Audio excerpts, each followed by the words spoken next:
UDF 122 seat നേടും. Pinarayi sir 6000 വോട്ടിന് പരാജയപ്പെടും. അങ്ങനെ അതിനൊരു തീരുമാനമായിട്ടുണ്ട്. കേരളം ആര് ഭരിക്കും? UDF ഭരിക്കുമോ അതോ LDFിൻ്റെ ഒരു തുടർ ഭരണം ഉണ്ടാവുമോ, പിണറായി സർക്കാരിൻ്റെ ഒരു തുടർ ഭരണം ഉണ്ടാവുമോ എന്നൊക്കെ ഉള്ളതിനൊക്കെ ഒരു തീരുമാനമായിട്ടുണ്ട്. എക്സിറ്റ് പോള്, ഞെട്ടിക്കുന്ന ഒരു എക്സിറ്റ് പോള് വന്നിട്ടുണ്ട്. അത് ഞാനിവിടെ ഷെയർ ചെയ്യാം. അതുപോലെ നിങ്ങളുടെ അഭിപ്രായങ്ങളൊക്കെ ഉറപ്പായിട്ടൊന്ന് കമൻറ്റ് ചെയ്യണം. അതുപോലെ എല്ലാവരും വീഡിയോ ലൈക്ക് ചെയ്ത് ഹൈപ്പ് ചെയ്ത് ചാനൽ കൂടെ എല്ലാവരും സബ്സ്ക്രൈബ് ചെയ്ത് വെച്ചേക്കണം. അപ്പോൾ ഇതുപോലുള്ള ജെനുവൻ സോഴ്സിൽ നിന്ന് കിട്ടുന്ന ജെനുവനായിട്ടുള്ള എക്സിറ്റ് പോൾ കിട്ടുവാണെങ്കിൽ ഞാൻ ഇതുപോലെ ഷെയർ ചെയ്യുന്നതായിരിക്കും. അതുപോലെ എല്ലാവരും ചാനൽ ഒന്ന് സബ്സ്ക്രൈബ് ചെയ്ത് വെക്കണം. അപ്പം അതിന് മുമ്പ് ഞാനൊരു വീഡിയോ വെച്ച് തരാം. ഈ ഒരു യുവാവിൻ്റെ പ്രവചനമാണ്. അപ്പം അയാൾ പറയുന്നത് എന്താണെന്ന് വെച്ച് കഴിഞ്ഞാൽ 6000 വോട്ടിൻ്റെ വ്യത്യാസത്തിൽ പിണറായി വിജയൻ തോൽക്കും എന്നാണ് പറയുന്നത്. അതുപോലെ UDF 122 സീറ്റുകൾ നേടി UDF വൻ ഭൂരിപക്ഷത്തോടു കൂടി ജയിക്കും. അതുപോലെ ഈ വട്ടം ഈ ഇലക്ഷനോടുകൂടി BJP കേരളത്തിൽ നിന്ന് BJPയെ തുടച്ചു നീക്കും. അതുപോലെ പിന്നെ പാലക്കാട് 30,000 വോട്ടിൻ്റെ ഭൂരിപക്ഷത്തോടു കൂടി പിഷാരടി ജയിക്കുമെന്നൊക്കെയാണ് പുള്ളിക്കാരൻ പ്രവചിക്കുന്നത്. ആ വീഡിയോ ഞാൻ വെച്ച് തരാം. പിന്നെ പാലക്കാടിൻ്റെ കാര്യം പറയുവാണെങ്കിൽ ചിലപ്പോൾ പിഷാരടിക്ക് 30,000-ൽ എങ്ങനെ പോലും വൻ ഭൂരിപക്ഷം ഉണ്ടാകും. കാരണം പാലക്കാട് ലാസ്റ്റ് ഇലക്ഷന് തൊട്ട് മുന്നോടിയായിട്ടുള്ള രാഹുൽ മാങ്കൂട്ടത്തിൻ്റെ ഒരു ബൂസ്റ്റപ്പും ഒരു കുറച്ച് വീഡിയോസൊക്കെ നമ്മൾ കണ്ടതാണ്. അത് ഒരുപാട് UDFന് മൈലേജ് കൂട്ടിക്കൊടുത്തൊരു കാര്യമാണ്. അപ്പോൾ എന്തായാലും അതുപോലെ പിഷാരടിക്കുള്ള പിന്തുണയും രാഹുൽ കൊടുത്തിട്ടുണ്ടായിരുന്നു. ഭൂരിപക്ഷത്തോടു കൂടി ജയിക്കും, വിജയാശംസകൾ എന്നൊക്കെ പറഞ്ഞിട്ട് ഇലക്ഷന് തൊട്ട് മുമ്പാണ് ഇതൊക്കെ നടന്നിട്ടുള്ളത്. അപ്പോൾ എന്തായാലും രാഹുലിനെ പിന്തുണയ്ക്കുന്ന ആളുകൾ എന്തായാലും പിഷാരടിയെ സപ്പോർട്ട് ചെയ്യും എന്നാണ് ഞാൻ കരുതുന്നത്. അതുകൊണ്ട് അത് പറഞ്ഞത് ശരിയായിരിക്കാം. പിന്നെ LDF വരുമോ UDF വരുമോ എന്നൊക്കെ നമുക്ക് കണ്ടറിയാം. പക്ഷേ ഇതിൽ നിന്ന് ഒരു കാര്യം നിങ്ങൾക്ക് മനസ്സിലാവും, ആരാണ് ഭരിക്കാൻ പോകുന്നതെന്ന്. അപ്പം നിങ്ങളെ അഭിപ്രായം കൂടെ ഒന്ന് കമൻറ്റ് ചെയ്യണം. പിന്നെ എന്നെ വന്ന് ഇതുപോലെ ഇത് കണ്ടിട്ട്, ഈ എക്സിറ്റ് പോൾ കണ്ടിട്ട് വന്നിട്ട് തെളിവ് വിളിച്ചിട്ടൊന്നും ഒരു കാര്യമില്ല. ഇത് കിട്ടിയ സാധനം നിങ്ങളുടെ മുമ്പിൽ ഷെയർ ചെയ്യുന്നതേ ഉള്ളൂ കേട്ടോ. അപ്പം മൊത്തത്തിൽ 140 സീറ്റുകളാണ്. ഓക്കെ, അതിനു മുമ്പ് ഞാൻ ആ പ്രവചനത്തിൻ്റെ വീഡിയോ ഞാൻ വെക്കാം. അപ്പോൾ പുള്ളിക്കാരൻ ആരാണെന്ന് എന്താണെന്ന് എനിക്കറിയത്തില്ല. അപ്പം ഈ വീഡിയോ എനിക്ക് ഒരുപാട് പേര് എനിക്ക് ഇൻസ്റ്റയിൽ അയച്ചു തന്നിട്ട് ഇതെന്താ സംഭവം എന്നൊക്കെ ചോദിച്ചു, ഇതിനെ പറ്റിയിട്ടൊക്കെ ഒരു വീഡിയോ ചെയ്യുമെന്നൊക്കെ ചോദിച്ചു. അതുകൊണ്ടാണ് ഞാൻ ഇത് വെക്കാമെന്ന് വിചാരിച്ചത്. എന്തായാലും പുള്ളിക്കാരൻ പറയുന്നത് അച്ചട്ടാവോ ഇല്ലയോ നമുക്ക് എന്തായാലും കണ്ടറിയാം. മെയ് 4-ന് ശേഷം നമുക്കറിയാം. എന്തായാലും ആ വീഡിയോ നിങ്ങളൊന്ന് കണ്ടു. ഓക്കെ. UDF 122 സീറ്റ് നേടും. പിണറായി സാർ 6000 വോട്ടിന് പരാജയപ്പെടും. BJP വീണ്ടും കേരളത്തിൽ 0 പാലക്കാട് പിഷാരടിയുടെ ഭൂരിപക്ഷം 30,000-ന് മുകളിൽ കടക്കും. ഇത് ഞാൻ പറയാനല്ല, ഇത് പ്രവചിക്കുന്ന ആളുടെ പേര് ഞാൻ ഒരിക്കലും വെളിപ്പെടുത്തില്ല കേട്ടോ. നമുക്ക് കാത്തിരുന്ന് കാണാം. ഓക്കെ, പുള്ളിക്കാരൻ എന്തായാലും പറയുന്നത് 6000 വോട്ടിന് പിണറായി വിജയൻ തോക്കും, UDF 122 സീറ്റ് നേടി വൻ ഭൂരിപക്ഷത്തോടു കൂടി വിജയിക്കും എന്നൊക്കെയാണ് പറയുന്നത്. ഓക്കെ, എന്തായാലും കാത്തിരുന്ന് കാണാം. അപ്പം 140 സീറ്റുകളിൽ ഫസ്റ്റ് ആലപ്പുഴയിൽ 9 സീറ്റുകളാണുള്ളത്. 9 സീറ്റിൽ എക്സിറ്റ് പോൾ പറയുന്നത് എന്താണെന്ന് വെച്ചാൽ UDFും അതുപോലെ LDFും BJPയും എത്ര സീറ്റുകൾ നേടി എന്ന കണക്കാണ് എക്സിറ്റ് പോളിനകത്ത് പറയുന്നത്. അപ്പോൾ ആലപ്പുഴയിൽ 9 സീറ്റിനകത്ത് LDFന് 1 സീറ്റുകൾ മാത്രമേ അവിടെ കിട്ടിയിട്ടുള്ളൂ. വൻ തിരിച്ചടിയാണ് കിട്ടിയിരിക്കുന്നത്. 9 സീറ്റുകളിൽ UDFന് 8 സീറ്റ് അവിടെ നേടാൻ കഴിഞ്ഞു. മറ്റ് BJPക്കോ മറ്റ് ടീംസിനോ അവിടെ സീറ്റുകൾ തന്നെ ഇല്ല. പിന്നെ അടുത്തത് കണ്ണൂരാണ്. കണ്ണൂർ LDFന് മൊത്തത്തിൽ അവിടെ 11 സീറ്റുകളാണ് കണ്ണൂരുള്ളത്. അവിടെ LDFന് 10 സീറ്റാണ് LDF നേടിയിരിക്കുന്നത്. അവിടെ ഒരു LDFിൻ്റെ ഒരു കുതിച്ചുകയറ്റം തന്നെ കാണാൻ സാധിക്കുന്നുണ്ട്. പിന്നെ കണ്ണൂർ നമുക്കറിയാവുന്നതാണ്, LDFിൻ്റെ കോട്ട തന്നെയാണ് കണ്ണൂർ. അവിടെ UDFന് 1 സീറ്റ് മാത്രമേ കിട്ടിയിട്ടുള്ളൂ. അതുപോലെ BJPക്കോ മറ്റ് ടീംസിനോ അവിടെ സീറ്റുകളില്ല. അടുത്തത് കാസർഗോഡ് 5 സീറ്റുകളാണ് മൊത്തത്തിൽ ഉള്ളത്. 5 സീറ്റും UDF തൂത്തുവാരി എന്ന് വേണമെങ്കിൽ പറയാം. LDFന് അവിടെ സീറ്റേ ഇല്ല. അവിടെ ഒരു വൻ കുതിച്ചുകയറ്റം തന്നെയാണ് കാസർഗോഡ് UDFിൻ്റെ ഭാഗത്തു നിന്ന് കാണാൻ സാധിക്കുന്നത്. അപ്പോൾ 5 സീറ്റുകളും UDF അവിടെ തൂത്തുവാരി. അടുത്തത് പാലക്കാടാണ്. ഈ വട്ടം ഏറ്റവും കൂടുതൽ ചർച്ചയായിട്ടുള്ള ഒരു ജില്ലയാണ് പാലക്കാട്. ചർച്ചയും ഭയങ്കര ഇലക്ഷൻ്റെ സമയത്ത് തൊട്ട് തലേന്ന് വരെ നമ്മൾ കണ്ട നാടകങ്ങളൊക്കെ കണ്ടാണ്. ശോഭാ സുരേന്ദ്രനുമായിട്ട് ബന്ധപ്പെട്ട് പൈസ കൊടുക്കുന്ന ഒരുപാട് നാടകീയമായിട്ടുള്ള രംഗങ്ങളൊക്കെ നമ്മൾ കണ്ടതാണ്. അപ്പോൾ ഈ വട്ടം ഏറ്റവും കൂടുതൽ ചർച്ചയായിട്ടുള്ളതും ഏറ്റവും കൂടുതൽ ഒരുപാട് വിഷയങ്ങൾ ഉണ്ടായിട്ടുള്ളതുമായിട്ടുള്ള പാലക്കാട് 12 സീറ്റുകളാണുള്ളത്. 12 സീറ്റുകളിൽ 11 സീറ്റും UDF കൊണ്ടുപോയി. UDFിൻ്റെ ഒരു കുതിച്ചുകയറ്റം തന്നെയാണ് അവിടെ കാണാൻ സാധിച്ചത്. LDFിന് അവിടെ സീറ്റേ ഇല്ല. അതുപോലെ BJPക്ക് അവിടെ ഒരു സീറ്റ് BJPക്ക് അവിടെ നേടാൻ കഴിഞ്ഞിട്ടുണ്ട്. 12 സീറ്റിൽ 11 സീറ്റ് UDFിനും ഒരു സീറ്റ് BJPക്കും അവിടെ നേടാൻ സാധിച്ചിട്ടുണ്ട്. അപ്പോൾ പാലക്കാട് അപ്പം മറ്റേ പുള്ളി പറഞ്ഞ പോലെ 30,000 ഭൂരിപക്ഷം പാലക്കാട് കൊണ്ടുപോകാൻ ചാൻസ് ഉണ്ട്. അടുത്തത് മലപ്പുറമാണ്. മലപ്പുറം 16 സീറ്റുകളാണുള്ളത്. 16 സീറ്റുകളിൽ 12 സീറ്റ് LDF മലപ്പുറത്ത് പിടിച്ചിട്ടുണ്ട്, 4 സീറ്റ് UDFിന്.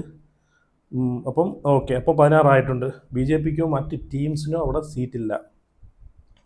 അടുത്തത് കാലിക്കറ്റാണ്, കോഴിക്കോട് 13 സീറ്റുകളാണുള്ളത്. 13 സീറ്റിൽ 5 സീറ്റ് LDF കൊണ്ടുപോയിട്ടുണ്ട്.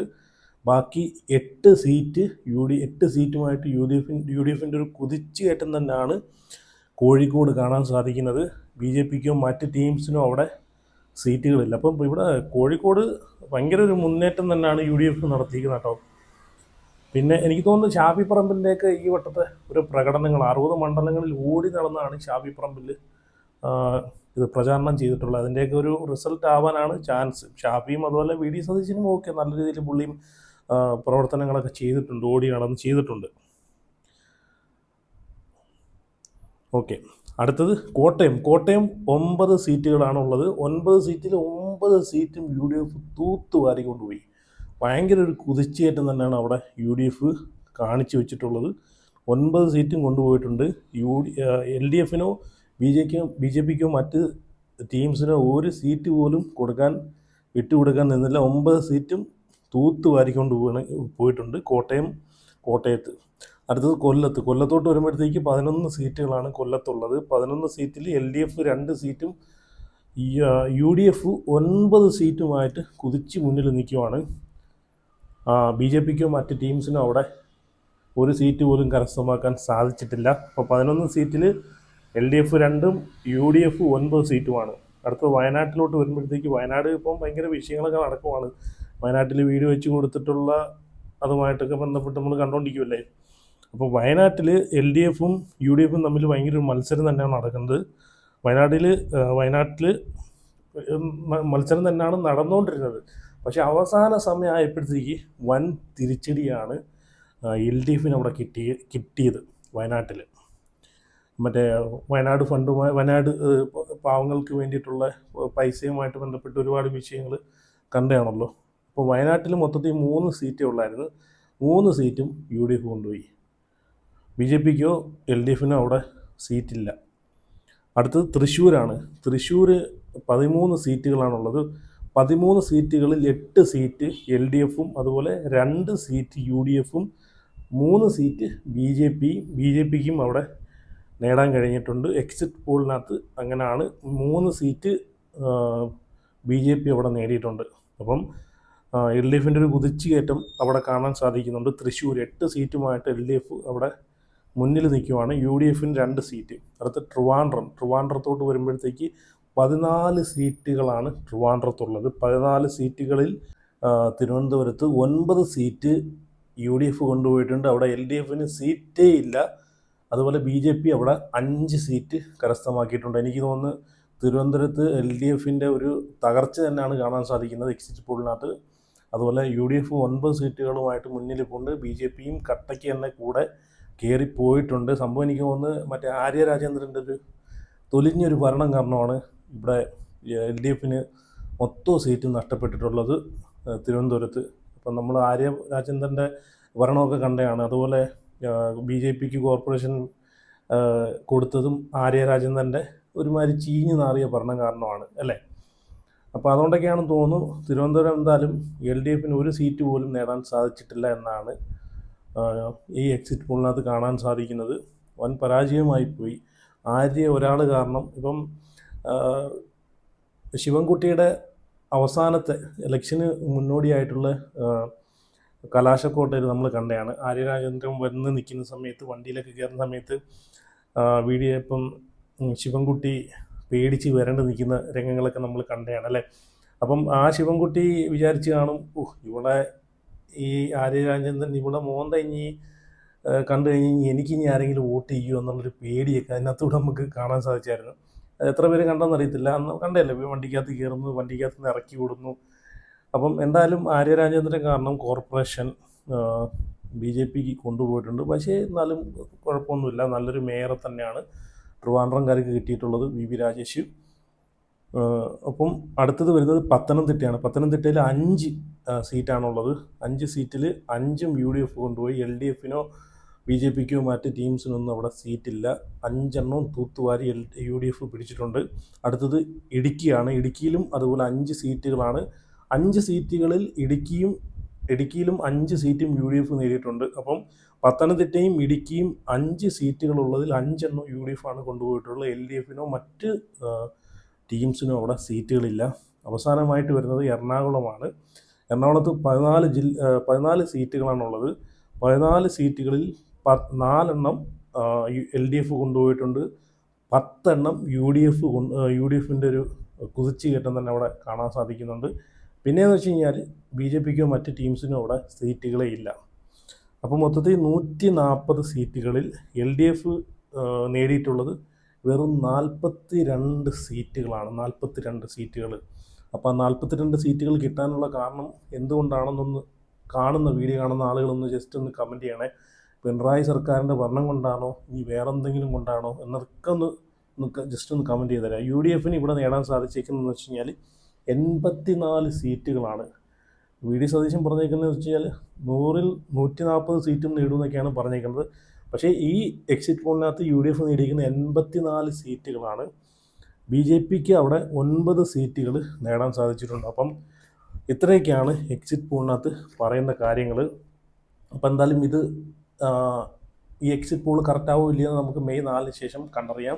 അപ്പോൾ എന്തായാലും നിങ്ങളുടെ അഭിപ്രായം കമൻറ്റ് ചെയ്ത് വീഡിയോ ലൈക്ക് ചെയ്ത് ഹൈപ്പ് ചെയ്ത് ചാനൽ സബ്സ്ക്രൈബ് ചെയ്ത് വെച്ചു. അടുത്ത എക്സിറ്റ് പോൾ വരുവാണെങ്കിൽ ഞാനിതുപോലെ ഷെയർ ചെയ്യുന്നതായിരിക്കും. അപ്പോൾ അടുത്ത വീഡിയോ ആയിട്ട് പിന്നെ വരാം. See you.